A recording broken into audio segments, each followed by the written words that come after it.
I have been going to a Seattle church since 2017.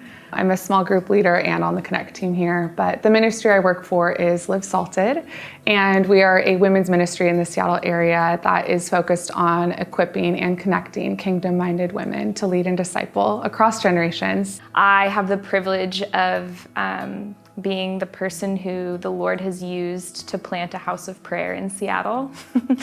And so we are sitting there today, which is so fun. I think more true to who I am, I'm just a person who loves the presence of Jesus. And I'm a person who has been changed by the presence of Jesus. And so now I'm getting to be someone who asks the question, what does it look like to create space for the presence of Jesus in Seattle? And the answer to that question has become Adoration House and Ancient Gate Coffee. I'm a 26-year-old Young Life leader. I'm also on full-time staff with Young Life. So I raise a bunch of money. I go to the high school and middle school campus. I coach basketball, I coach volleyball, I coach soccer, I coach track. I don't know anything about soccer or track, but it's all just to get on campus, to get to know kids, and to build relationships with them, to invite them into a relationship with Jesus. Hi everyone, I'm Rachel. And I'm Ian, and we're here in Mexico on the Baja California Peninsula. And this property here is the YWAM base, which Rachel and I are full-time missionaries living here and helping to run and pioneer this place. And our heart is really just to see women connected with other women that love Jesus and equipping them to understand that their sphere of influence matters. So leading them in learning more about the Lord and also just encouraging them into spaces where they can lead. It's been such a joy. I've been there for 2.5 years now, left the corporate world to hop into this, and it is the greatest joy to get to do this work. The whole call or mission of what I'm doing is to see transformation because people are seeing Jesus. There's story after story after story where all we do is come into a room with the one goal to look at Jesus. And as we're doing that, the way that Jesus walks in the room is creating space for people that don't know how to look at him yet or see him yet.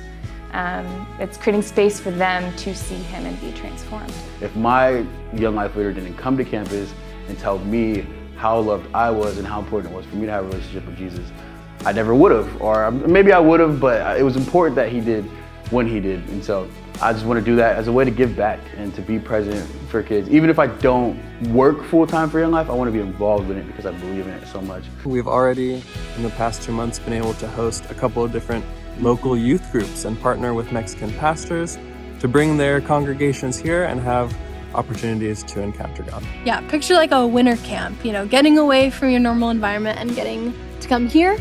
So we're really grateful for what this place is now and what it's going to be in the future. One of my greatest joys throughout the year is when I see women meeting up outside of the events that we bring them to, and I see them actually transforming with one another through these deepening of friendships and ultimately rooting themselves in Jesus. And so I remember I was in a car driving a woman up to one of our hikes, and she was in tears, just saying that she'd been here for 8 years and couldn't find community of authentic women who loved Jesus, and that she felt safe in our space. It just brought our heart so much joy that we can just be this platform. It's all God doing the work, but that women can find others who love the Lord in the same way. So I'm watching moments like that where people, whether they're Christians who've maybe never had language for the presence of God, or completely non-believers walking in, and all of a sudden the presence of Jesus becomes part of their vocabulary because it's so tangible to them. We just had our grand opening, and we've had so many stories just from that one night of people who don't have a way to articulate that they've heard the voice of God, but are believers and have been for many years, emailing me, telling me stories about the way that Jesus just encountered them. And if you were at that event, you would know that, we're not trying to make that happen. We're really focusing in a very intentional way on hosting Jesus. And yet he's hosting his church. I'm in awe watching what it's like to have a place that's been given to his presence in the center of the city and just watching the city interact with it. And then another thing that we've been spending our time on is partnering with a ministry called Olas Retreat. which is a little retreat center for pastors and missionaries to come and rest, take sabbatical, and be rejuvenated so they can go back into their full-time ministry role after having some time away with the Lord. And so we've been doing admin work and maintenance and all sorts of different things to keep that place running and pouring into the people that come and rest there.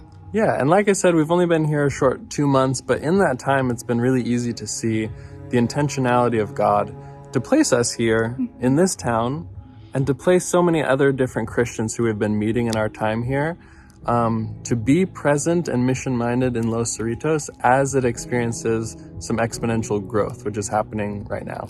So ways I've felt supported by ASC, first is the community support. I know that I can show up Sunday with whatever I might be navigating.